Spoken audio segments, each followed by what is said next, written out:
할렐루야. 오늘은 7월 18일 화요일입니다. 오늘도 정시 매일 예배 함께 하신 성도님들 한 분 한 분 사랑하고 축복합니다. 다 같이 사도신경을 고백하며 예배 자리로 나가겠습니다. 전능하사 천지를 만드신 하나님 아버지를 내가 믿사오며 그 외아들 우리 주 예수 그리스도를 믿사오니 이는 성령으로 잉태하사 동정녀 마리아에게 나시고 본디오 빌라도에게 고난을 받으사 십자가에 못 박혀 죽으시고 장사한 지 사흘 만에 죽은 자 가운데서 다시 살아나시며 하늘에 오르사 전능하신 하나님 우편에 앉아 계시다가 저리로서 산 자와 죽은 자를 심판하러 오시리라.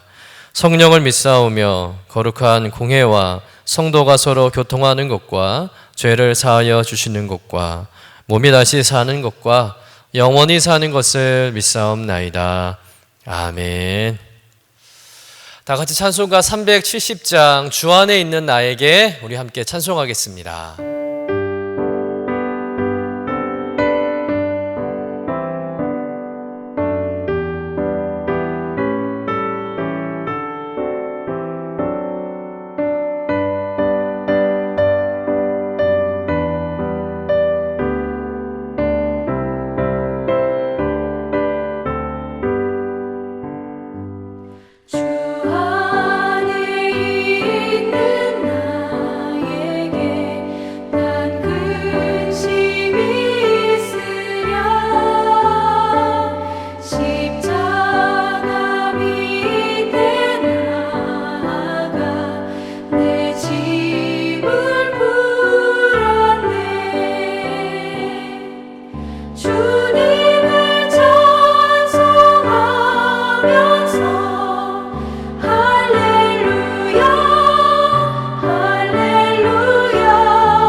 주님을 찬송하면서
다 같이 매일의 기도 함께 드리시겠습니다. 참 평강의 주님, 오늘도 새로운 하루를 주시고 복되게 하시니 감사합니다. 하늘에 속한 자 하나님의 자녀로서의 삶을 권세로 살게 하시며 오직 하나님의 말씀을 즐거워하며 따라 살게 하심을 감사드립니다. 다윗처럼 오직 우리 주님만을 내 앞에 모시고 오직 주님만이 우리의 전부이심을 고백하는 삶이 되게 하시고, 그러므로 인해 주님께서 늘 우리의 전부가 되어 주심을 경험하고 누리는 삶이 되게 하옵소서. 우리의 가정과 교회를 위해 기도합니다. 일터를 위해 간구합니다. 나라와 민족들을 위해 주님의 은혜를 구합니다. 구원과 치료와 회복의 은혜를 내려주셔서 어그러진 모든 것들이 바로 세워지게 하시고 평화를 이루게 하옵소서.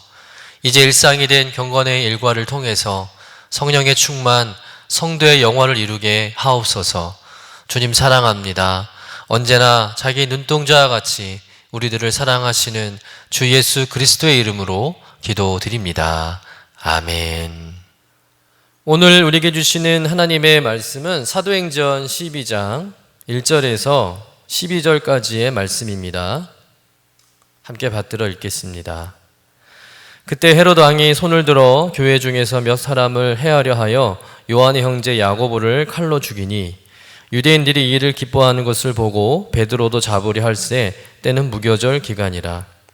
잡음에 옥에 가두어 군인 넷씩인 네페에게 맡겨 지키고 6월절 후에 백성 앞에 끌어내고자 하더라. 이에 베드로는 옥에 갇혔고 교회는 그를 위하여 간절히 하나님께 기도하더라. 헤롯이 잡아내려고 하는 그 전날 밤에 베드로가 두 군인 틈에서 두 쇠사슬에 매여 누워 자는데 파수꾼들이 문 밖에서 옥을 지키더니 호련히 주의 사자가 나타나매 옥중에 광채가 빛나며 또 베드로의 옆구리를 쳐 깨워 이르되 급히 일어나라 하니 쇠사슬이 그 손에서 벗어지더라. 천사가 이르되 띠를 띠고 신을 신으라 하거늘 베드로가 그대로 하니 천사가 또 이르되 겉옷을 입고 따라오라 한대 베드로가 나와서 따라갈새 천사가 하는 것이 생시인 줄 알지 못하고 환상을 보는가 하니라. 이에 첫째와 둘째 파수를 지나 시내를 통한 세문에 이르니 문이 저절로 열리는지라. 나와서 한 거리를 지나매 천사가 곧 떠나더라. 이에 베드로가 정신이 들어 이르되 내가 이제야 참으로 주께서 그의 천사를 보내어 나를 헤롯의 손과 유대 백성의 모든 기대에서 벗어나게 하신 줄을 알겠노라 하여 깨닫고 마가라 하는 요한의 어머니 마리의 집에 가니 여러 사람이 거기에 모여 기도하고 있더라. 이는 하나님의 말씀입니다. 아멘. 사도행전이 이 땅에 교회가 세워지고 또 그 교회가 부흥하는 역사를 기록하고 있습니다. 그런데 그와 함께 동시에 사도행전에는 이 교회의 부흥을 막는 사단의 공격도 함께 기록되고 있다는 것이죠. 사단은 교회가 이 땅에 세워지는 때나 지금이나 언제나 이 교회를 무너뜨리기 위해서 수단과 방법을 가리지 않고 교회와 성도들을 공격합니다. 이것이 영적 전쟁인데요. 그래서 사도행전에 보면 부흥의 이야기만 있지 않습니다. 교회에 대한 박해와 핍박, 이런 이야기들도 함께 실려져 있다는 것이죠. 그런데 놀라운 것은 뭐냐면 그런 박해와 핍박과 탄압 속에서도 교회는 결코 무너지지 않았다는 겁니다. 교회는 박해 속에서도 계속해서 부흥해 가는 줄로 믿습니다. 복음이 온 유대와 사마리아와 아시아와 유럽에게까지 전파되면서 곳곳에 교회가 세워졌다는 거예요. 사단이 아무리 교회를 무너뜨리려고 할지라도 주님께서 세우신 교회는 결코 무너지지 않았습니다. 오히려 더욱 부흥하는 역사가 일어나게 되었던 것이죠. 오늘 말씀 역시 사단의 교묘하고 잔인한 공격에도 교회는 무너지지 않고 더욱 하나 되고 부흥하는 역사를 기록하고 있습니다. 이방인 땅에 안디옥 교회가 세워지게 되면서 또 한 번 교회는 새로운 부흥의 역사를 경험하게 되죠. 그런데 이번에는 헤롯 왕이 교회를 핍박하기 시작합니다. 우리 본문 1절, 2절의 말씀을 같이 읽어보도록 하겠습니다. 그때 헤롯 왕이 손을 들어 교회 중에서 몇 사람을 해하려 하여 요한의 형제 야고보를 칼로 죽이니. 오늘 본문의 헤롯은 헤롯 대왕의 손자로서 헤롯 아그리파 1세를 말합니다. 근데 이 헤롯이 유대인들의 환심을 사기 위해서 유대인들이 가장 싫어하는 기독교인들을 탄압하는 일에 아주 열을 내요. 결국 헤롯에 의해서 요한의 형제 야고보 사도가 죽임을 당하게 됩니다. 예수님이 12 제자들 가운데 첫 번째 순교자가 나온 거예요. 이 일로 인해서 교회가 얼마나 술렁거리고 또 큰 상처를 받고 침통하게 되었을까요? 여러분, 교회가 흔들릴 수 있는 그런 충분한 상황입니다. 반면 유대인들은 이 일로 인해서 기뻐했다고 본문에서 말하고 있습니다. 정말 쾌재를 불렀다는 거예요. 이렇게 야고보 사도가 죽은 일로 인해서 유대인들이 기뻐하고 만족하는 모습을 본 이 헤롯이 이제는 당시 예루살렘 교회의 가장 큰 영향력이 있는 지도자 베드로까지 감옥에 가두게 됩니다. 그리고는 베드로 사도까지 처형하고자 하는 계획을 세우게 됩니다. 우리는 이런 상황을 맞닥뜨리면서 하나님을 향한 그런 왜라는 도전적인 질문을 하게 돼요. 왜 하나님은 야고보 사도가 죽도록 내버려 두셨을까요? 왜 하나님은 이 베드로 사도까지 감옥에 갇혀 있는 일이 일어나도록 하셨을까라는 질문을 안 할 수가 없는 것이죠. 야고보에 이어서 베드로 사도까지 죽게 된다면 교회는 그 중심축을 잃고 한순간 무너질 수 있는 상황입니다. 기독교는 잠시 소란만 떨다가 사라진 종교로 전락할 수 있는 것이죠. 그러나 결과적으로 보면 그렇지 않다는 것을 알게 됩니다. 여러분, 우리의 생각과 판단으로는 하나님의 일하심을 옳다 그르다 말할 수 없는 거예요. 하나님 우리의 생각보다 크신 분인 줄로 믿습니다. 본문에 야고보 사도가 순교하고 베드로가 사도가 감옥에 갇히고 죽을 위기에 처하는 이 상황은 믿는 성도들에게 참 받아들이기 힘든 일인 것은 분명합니다. 그러나 이 모든 일은 다 하나님의 경륜 안에 있다는 거예요. 다시 말해서 헤롯을 통해 야고보 사도가 순교하게 되는 것도 또 베드로 사도가 감옥에 갇히게 되는 이 모든 일도 하나님의 경륜 안에 있다는 것이죠. 여러분, 본문의 첫 번째 순교자가 된 야고보 사도는 누구일까요? 예수님의 제자 가운데 보면 이 야고보라는 이름이 많이 등장하는데 첫 번째는 알포의 아들 야고보가 있고요. 두 번째는 세베대의 아들이자 요한의 형제인 야고보가 있습니다. 세 번째는 야고보를 쓴 예수님의 친동생 야고보가 있어요. 그런데 오늘 본문에 헤롯에 의해서 죽임을 당한 야고보는 두 번째예요. 두 번째. 세베대의 아들이자 요한의 형제 야고보입니다. 여러분, 복음서에 보면 예수님과 늘 지근거리에 함께 다니는 세 명의 제자가 등장하죠. 베드로와 요한과 야고보입니다. 근데 그 세 사람 중에 등장하는 야고보가 오늘 본문에 순교한 야고보 사도예요. 그런데 이 요한의 형제 야고보에게는 이전에 아주 특별한 일이 있었습니다. 예수님 십자가에 죽으시기 위해서 예루살렘에 입성하실 때 이 야고보와 요한의 어머니 살로메가 예수님을 찾아오죠. 그리고 뭐라고 말할까요? 나의 두 아들을 주의 나라에서 하나는 주의 우편에 하나는 주의 좌편에 앉게 명하소서. 야고보와 요한의 어머니가 예수님이 예루살렘에 입성한다는 소식을 듣고는 드디어 예수님이 예루살렘에 입성해서 이스라엘 왕이 되는 줄 알았던 것이죠. 그래서 예수님 왕이 되시면 자신의 두 아들을 각각 높은 자리에 앉혀달라는 인사청탁을 예수님께 한 거예요. 그때 예수님께서 이렇게 대답하십니다. 너희는 너희가 구하는 것을 알지 못하는도다. 내가 마시려는 잔을 너희가 마실 수 있느냐? 라고 주님께서 야고보와 요한에게 물으시죠. 그러자 대뜸 그들이 뭐라고 대답했을까요? 주님, 마실 수 있습니다. 할 수 있습니다. 라고 대답했다는 거예요. 사실 야고보와 요한은 예수께서 말씀하신 그 잔이 어떤 잔인지 잘 몰랐을 겁니다. 여러분, 주님께서 마시려는 그 잔은 어떤 잔일까요? 고난의 잔이죠. 죽음의 잔입니다. 십자가를 지는 잔이죠. 주님은 마실 수 있다고 말한 야고보와 요한에게 너희가 과연 내 잔을 마시려니 하시면서 좌우편에 앉는 것은 아버지께서 예비하셨다. 그리고 너희들이 그것을 얻게 될 것이라고 말씀하셨죠. 결국 이 말씀은 야고보와 요한이 주님과 같이 죽음의 잔, 곧 순교의 잔을 마신다는 의미의 말씀이었다는 거예요. 그리고 그 말씀대로 야고보가 제일 먼저 순교함으로 주님의 그 고난의 잔을 마시게 되었다는 겁니다. 주님과 함께 그 죽음에 동참하게 되었다는 것이죠. 예수님의 말씀이 그대로 성취된 것입니다. 즉 하나님의 경륜이 이루어진 거예요. 그런데 이렇게 야고보 사도가 순교했다고 해서 교회가 위축되고 사라진 게 아닙니다. 오히려 이 야고보 사도의 순교의 피는 복음이 열매 맺게 하는 영적 토양이 되었습니다. 그래서 이 야고보 사도의 순교의 영향으로 나머지 사도들은요 더 비장한 각오로 복음을 전하는 일에 헌신하게 돼요. 그래서 모두 각각 흩어져서 전 세계로 나아가 복음을 전하고 교회를 세우게 됩니다.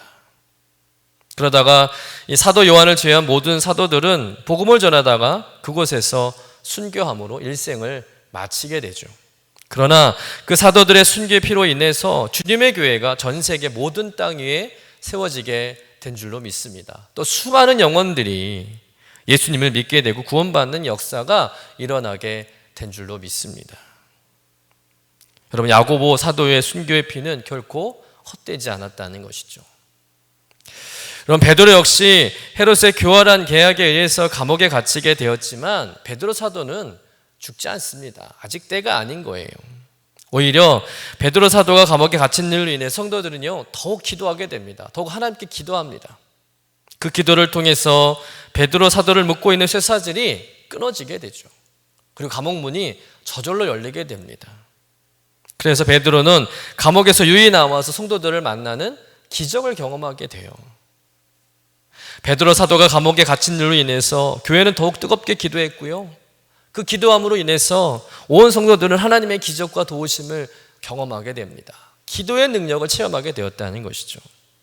고난과 어려움이 있었지만 그 고난과 어려움이 오히려 축복과 기적을 만드는 디딤돌이 되었다는 거예요. 여러분, 모든 것이 하나님의 크신 경륜 안에 일이 이루어졌던 것입니다. 그 경륜 안에 교회는 결코 무너지지 않았어요. 여러분, 하나님의 나라는 결코 쇠하지 않음을 믿습니다. 오히려 하나님의 나라를 대적하는 사람들은요 다 망하게 되어 있습니다. 오늘 본문 사도행전 12장 23절부터 24절 말씀을 보실까요? 함께 읽겠습니다. 헤롯이 영광을 하나님께 돌리지 아니하므로 주의 사자가 곧 친히 벌레에게 먹혀 죽으니라. 하나님의 말씀은 흥황하여 더하더라. 교회를 박해한 헤롯은 하나님의 심판을 받아서 벌레에게 먹혀 죽게 됩니다. 요세푸스의 역사의 기록에 보면은요, 헤롯이 극성 복통이 일어나가지고 5일 동안 고통을 당하다가 죽었다고 기록되어 있습니다. 장에 무서운 회충이 가득해가지고 장이 썩어서 죽었다고 그렇게 추측하고 있습니다. 사도행전을 기록한 누가는 권력자 헤롯이 벌레에 먹혀 죽었다고 표현함으로써 하나님 앞에 그 인생이 얼마나 하찮은 인생인가를 우리에게 말하고 있는 것이죠. 여러분 보세요. 사도행전 12장은 야고보의 순교로 참 슬프게 시작되었습니다. 그러나 그 끝은 베드로가 순교한 것이 아니라 박해자 헤롯이 죽었다는 것으로 끝이 났다는 거예요. 그리고 더 중요한 것은 하나님의 말씀은 흥황하여 더하더라. 하나님의 말씀이 점점 더 널리 퍼지고 믿는 사람들이 많아졌다는 겁니다. 교회가 엄청난 위기와 어려움을 당했지만 야고보 사도가 순교를 하고 또 베드로 사도가 감옥에 갇혀 죽을 뻔한 위기가 있었지만 교회는요 그 어려움 가운데서도 결코 무너지지 않았다는 겁니다.